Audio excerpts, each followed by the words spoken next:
पुण्यश्लोक अहिल्यादेवींनी आपल्या कर्तृत्वाने महिला कर्तृत्वाची पताका ही जगभरात फडकवलेली आहे।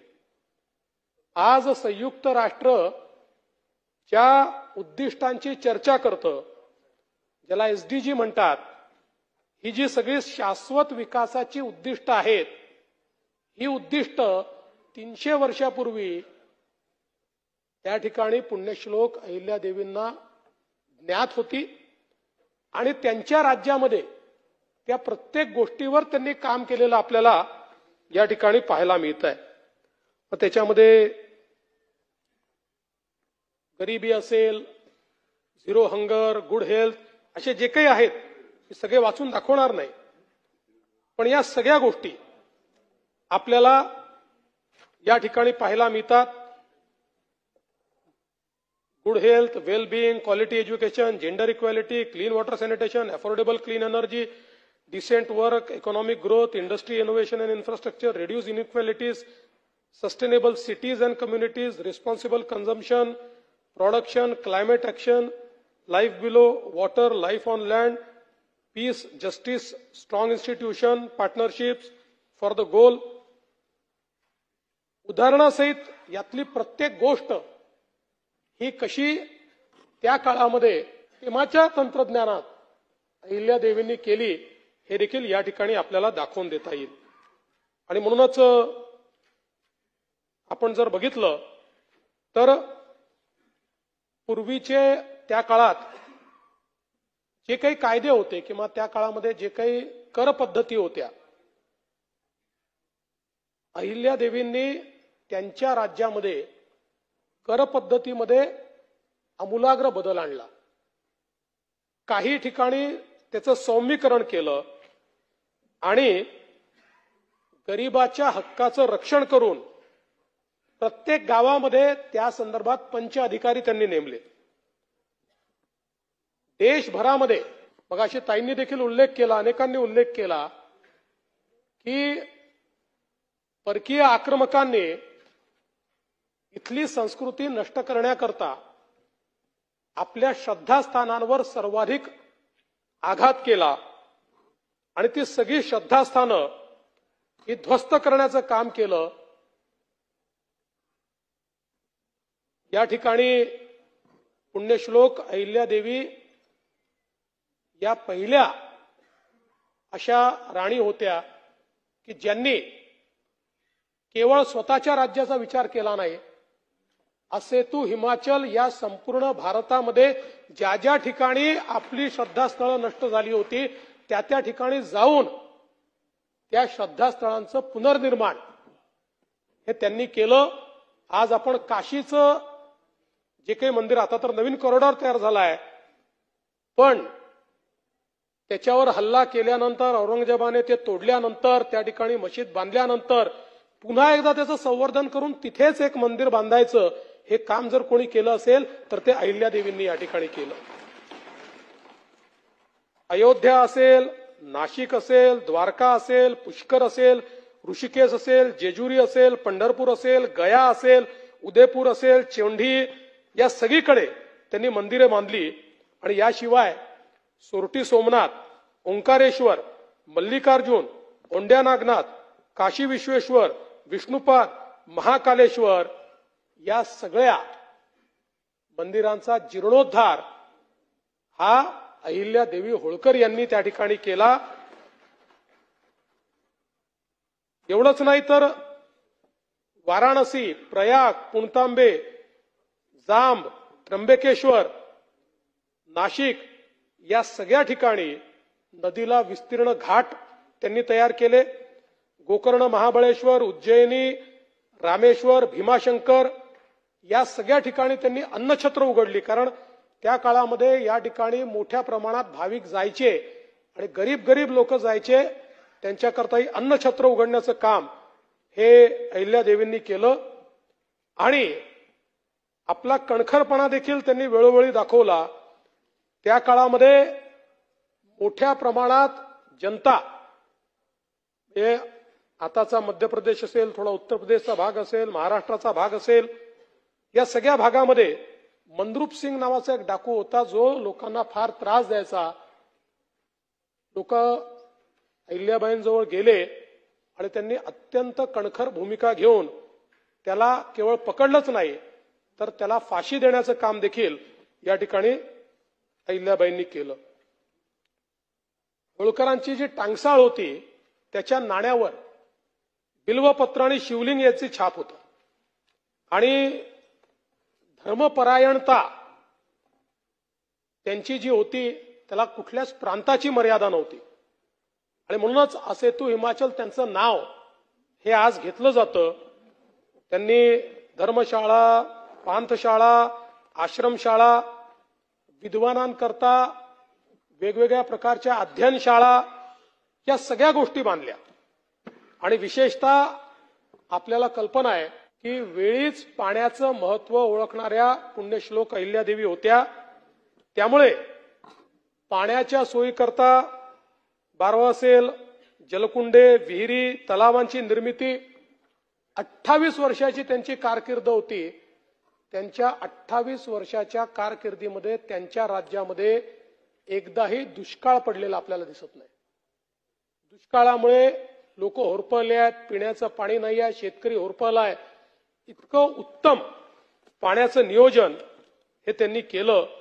खरं म्हणजे छत्रपती शिवाजी महाराज असतील किंवा अहिल्यादेवी असतील यांचं जे जलसंधारण आहे हे इतकं प्रभावी आहे की आजही आपण जलयुक्त शिवार सारखी योजना जेव्हा राबवतो त्यावेळी त्या योजनांची प्रेरणा त्या ठिकाणून आपल्याला मिळते. इतक्या मोठ्या उंच उंच गडांवर, दुर्गांवर पुरेल एवढं पाणी साठवणं, त्याचा योग्य साठा तयार करणं, पावसाचा थेंबन थेंब त्या ठिकाणी साठवला जाईल असा प्रयत्न करणं, या सगळ्या गोष्टी त्यांच्या माध्यमातून त्या ठिकाणी होताना आपल्याला पाहायला मिळतात.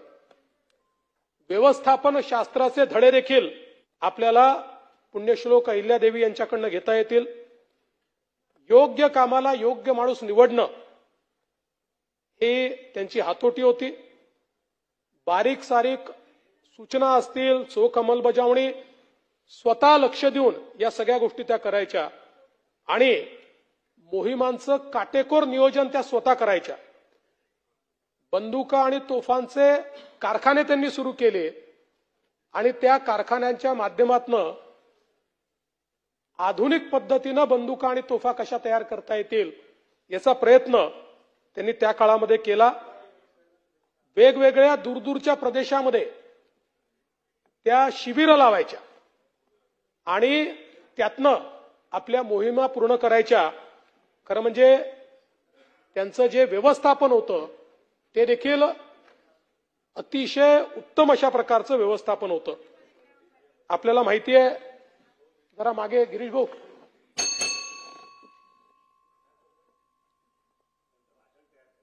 जागेवर येऊन गिरीश भाऊ इकडे बसून आम्हाला थोडं मार्गदर्शन करा. सन्मान्य मंत्री महोदयांनी जागेवर बसावं.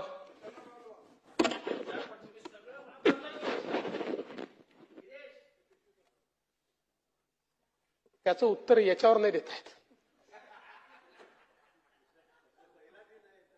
टाकून दिलेलं असं म्हणतो. अध्यक्ष महोदय, धर्मो रक्षति रक्षिता आपण म्हणतो. याचं आपल्या कृतीतून काम कोणी केलं असेल तर ते अहिल्यादेवींनी केलं. आपली संस्कृती ही भोगापेक्षा त्यागावर उभी आहे आणि त्याच त्यागपूर्ण पद्धतीने त्यांनी संस्कृती आणि धर्माचं रक्षण केलेलं आपल्याला पाहायला मिळतं. खरं म्हणजे पंढरपूरच्या विठुरायावर प्रत्येकाची श्रद्धा आहे, पण तो काळ असा होता की आक्रमणाचा काळ होता. अनेक अडचणी होत्या. ज्यावेळी अहिल्यादेवींच्या लक्षात आलं की त्या ठिकाणी नैवेद्याची सोय करणं देखील कठीण जात आहे, तर त्यांनी सांगितलं यापुढे ही नैवेद्याची सोय होळकर घराणं करेल आणि त्यांनी त्या काळामध्ये या विठुरायाच्या नैवेद्याची सोय ही स्वतःकडे घेतली आणि अनेक वर्ष, अनेक शतकं ती त्या ठिकाणी चालली. खरं म्हणजे हे सगळं करत असताना त्यांच्या राज्यामध्ये कुठलाही भेदभाव आपल्याला पाहायला मिळत नाही. त्या आवश्यक असेल तेव्हा कठोर झालेल्या आपल्याला पाहायला मिळतात, अन्यथा त्या मातेच्याच भूमिकेत आपल्याला पाहायला मिळतात. आणि या दोन्ही भूमिका अतिशय ज्याला आपण समर्थपणे म्हणतो अशा प्रकारे त्यांनी निभावलेले आहेत. खरं तर मल्हाररावांच्या निधनानंतर त्यांनी होळकरांची राजधानी ही इंदोरमधनं माहेश्वरमध्ये आणली. आणि आपल्यापैकी जे लोक महेश्वरला गेले असतील ते पाहू शकतात की ते आधुनिक पद्धतीनं त्यांनी ते शहर वसवलेलं आहे. अत्यंत सुंदर, अत्यंत ज्याला म्हणतो आपण वास्तू आणि स्थापत्यशास्त्र याचा संगम करून त्या ठिकाणी त्यांनी ते शहर वसवलं. आणि जगभरातले चांगले कलावंत, जगभरातले चांगले आर्टिसन यांना तिथे आणलं जायचं, त्यांना तिथे संधी दिली जायची. देशभरातनं त्यांनी उत्तम विणकर हे माहेश्वरला आणले आणि वस्त्रोद्योगाला चालना दिली. आजही माहेश्वरची साडी ही जगप्रसिद्ध आहे. त्याची निर्मिती ही अहिल्यादेवी होळकरांनी त्या काळामध्ये सुरू केली. जनसामान्यांची काळजी घेताना त्यांनी पशुपक्ष्यांकरताही जंगल, कुरण, पिण्याच्या पाण्याचे पाणवठे हे मोठ्या प्रमाणात तयार केले. अगदी मुंग्यांकरता साखर ठेवण्याची व गोड ठेवण्याची पद्धत देखील त्यांनी त्या काळामध्ये सुरू केली. आणि पाण्यातल्या माशांकरताही खाद्य तयार करून त्यांना उपलब्ध करून द्यायचं, अशा प्रकारची संवेदनशीलता ही आपल्याला त्यांच्यामध्ये पाहायला मिळते. त्या काळामध्ये अहिल्यादेवींनी हुंडाबंदी केली होती आणि हुंडा देणारा आणि घेणारा आणि मध्यस्थ अशा तिघांनाही त्या शिक्षा ठोठवत होत्या. त्यामुळे त्यांच्या या कृतीमुळे असा जरब निर्माण झाला होता की जवळपास हुंडा प्रथा ही त्या काळामध्ये बंद करण्याचं काम त्यांनी केलं होतं. आणि खेड्यापर्यंतही न्याय व्यवस्था त्यांनी त्या ठिकाणी नेली होती. मुलींनी शिक्षण घेतलं पाहिजे, महिलांनी सैनिकी शिक्षण घेतलं पाहिजे, अशा प्रकारे सबल आणि आत्मरक्षण करू शकणाऱ्या आणि आपल्या समाजाचं आणि देशाचं रक्षण करू शकणाऱ्या मुली आणि महिला या तयार करण्याचं काम त्यांनी केलं.